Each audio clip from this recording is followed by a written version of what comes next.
Igår kväll så kom positiva nyheter om att fas 3-studien i USA för läkemedelsbolaget Hansa Biopharma. Och vi har med oss bolagets vd René Aguiar-Lucander för att reda ut vad som har hänt. Välkommen René. Tack så mycket. Den här studien den utvärderar ju 12 månaders njurfunktion hos vuxna njurtransplantationspatienter. Kan du förklara vad som har hänt för de tittare som inte är så insatta? Absolut.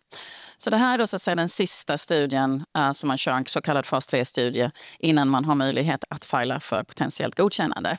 Och i den här studien så fanns det 64 patienter. Hälften av de här patienterna blev behandlade med imlifidas, sedan transplanterade. Hälften av patienterna var i en slags kontrollarm. Nu finns det ju ingen standard of care. Alltså det finns inte någon som är etablerat egentligen. Men det var alltså så en möjlighet att få en kontrollarm för att jämföra då hur det här utfallet kommer att vara i 12 månader. Så vad som hände var då att man, så att säga, de här patienterna som deltog är alltså högsensiterade patienter. Det innebär att du har väldigt många antikroppar utav olika anledningar. Och det innebär så att säga då att de här patienterna hade 99,9%. Det här innebär att du har en väldigt låg chans att få en automatisk matchning för ett organ, alltså en njure då så att säga, som matchar din profil. För du har så breda antikroppsprofil.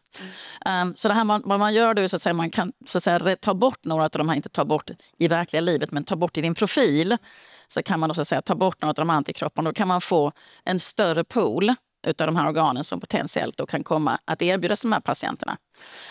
Och när de då erbjuds de här patienterna så får man då välja, vill man ta det här organet eller inte.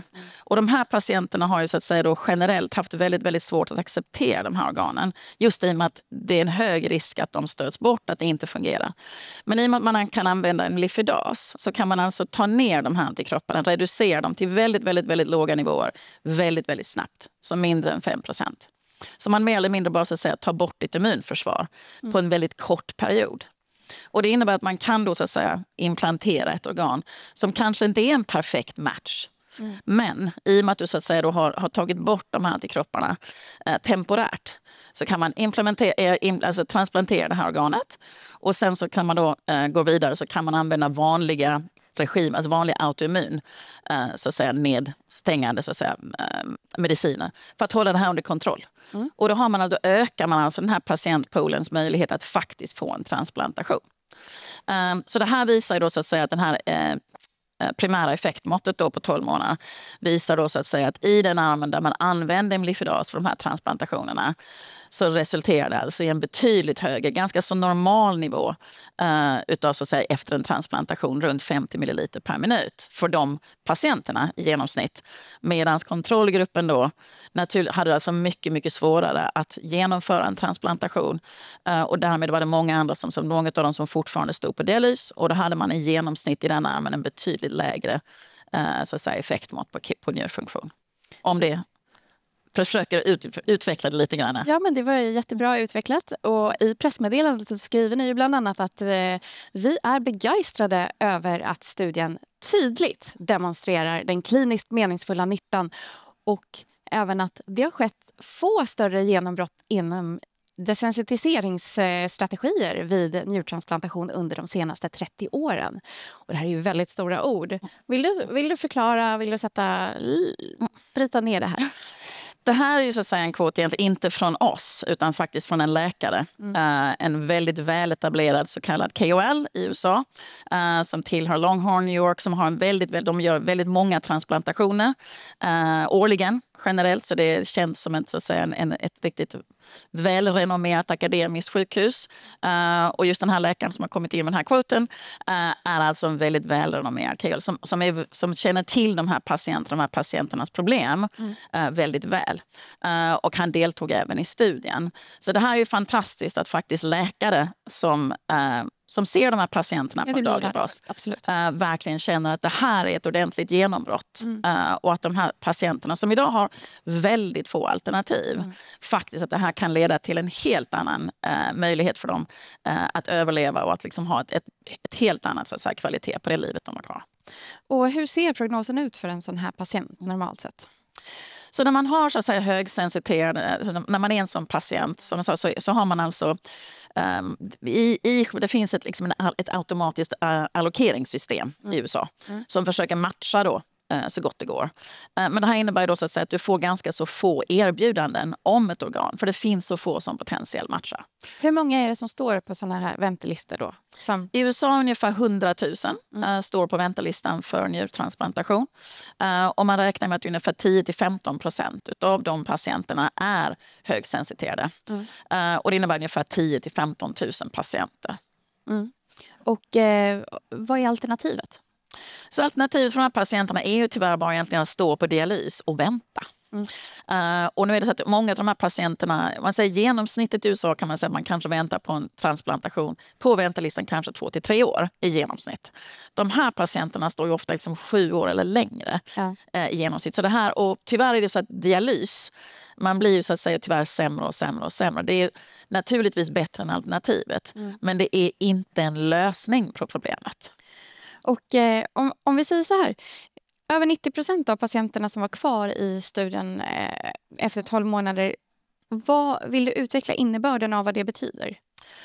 Så man tittar ju ofta på det här så att säga då, hur många patienter som egentligen slutför så att säga då, en studie. Och det här beror ju på egentligen, dels så kan man ju säga då att det beror på hur motiverade patienterna och läkarna är i de olika studierna för att försöka. Det är svårt att vara patient i en klinisk studie. Det är inte alltid så roligt faktiskt. Och det här visar då så att säga på att det finns en motivation, det finns verkligen ett behov hos de här patienterna. Att läkarna också känner att det här är någonting som de vill delta i och hjälpa till med. Och dels så visar det också på så att säga då att själva behandlingen inte når till de här nivåerna så att säga, där patienter känner att det bara är för svårt att vara kvar i studien. Så på det sättet så är ju det det är en väl genomförd studie. Och även att där finns så att säga verkligen ett behov och en motivation hos alla att verkligen försöka slutföra studien. Och vad kostar en sån här behandling? Så för tillfället så har vi har inte satt något pris i USA, utan vi håller på med en prisundersökning på vad så att säga som kommer att bli ett slutgiltigt pris i USA. I Europa har man ju hållit på med så att säga då med den här processen ganska länge. Och i Europa är det lite annorlunda, för där är ju egentligen så att säga, eftersom det är centraliserade beslut i Europa, så sätts ju priset ofta beroende på om det är kostnadsneutralt eller till och med positivt från en kostnadsbild. Och här har vi nu bolaget ändå fått reimbursement i 20 olika länder. Och det priset ligger på så att säga brett, kan man väl säga. Det är olika i olika länder, men generellt kan man säga att en behandling på ett listpris ligger under 300 till 350 000 dollar per ingrepp då så att säga. Ja. Och om vi går på överlevnadsdata till exempel, om man tittar på sekundära mått så fanns det ju graft survival, och där ser vi ingenting nämnas i pressmeddelandet. När kan vi förvänta oss att få sådan data? Ja. Så det vi rapporterar ut nu är egentligen bara så att säga topline-data. Det finns väldigt mycket data, som naturligtvis ytterligare data som finns. Men så att säga, det vi egentligen var mest intresserade av att rapportera ut just nu är ju egentligen så att säga det mest kliniskt relevanta för så att säga primära effektmåttet. Vilket har att göra med så att säga egentligen njurfunktion. Sen finns det ju väldigt mycket mer data man skulle kunna rapportera ut om. Men vi vill gärna så att säga spara mycket av den datan för att kunna rapportera, för att kunna så att säga, presentera det här på kongresser eller publicera resultatet. Så att vi har varit väldigt selektiva så att säga, med den, ta ut så lite data som möjligt egentligen. För att även belysa så att det var en stor succé. Men inte nödvändigtvis rapportera ut om allt. Och den här medicinska kongressen, kan du säga någonting? När, var, hur? Ja, vi planerar i alla fall att försöka få en presentation på The American Transplant Congress, och ATC, under 2026. Så det skulle vara spännande. Om vi hinner med det och lyckas komma dit så vore det bra. Och innan året är slut så ska ni lämna in en BLA, en biologisk licensansökan till FDA, då amerikanska läkemedelsmyndigheten. Vill du säga och utveckla lite hur en sån process ser ut, och i och med att det här går under accelererat godkännande, vad innebär det tidslinjemässigt? Ja. Så de här applikationerna är ju alltså så att säga väldigt omfattande. Man ska ju verkligen liksom presentera allt som man har gjort med den här substansen över liksom hela tiden som man har hållit på att forska om den. Så det är väldigt, väldigt, väldigt många sidor och väldigt omfattande och går ju väldigt mycket in i detalj. Så det här tar ett litet tag att faktiskt förbereda. Nu har ju bolaget jobbat väldigt hårt på att försöka göra så mycket man kan förbereda innan data. Så därför hoppas vi kan vara så pass effektiva att vi kan nu när vi har fått data verkligen lämna in den innan årets slut. Och då är tanken så att säga att efter man lämnar in den här till FDA så har de, och det här är alltid för alla ansökningar, men de har ungefär 2 månader på sig ungefär att se till att den är komplett och att den uppfyller så att säga standardkraven på en submission.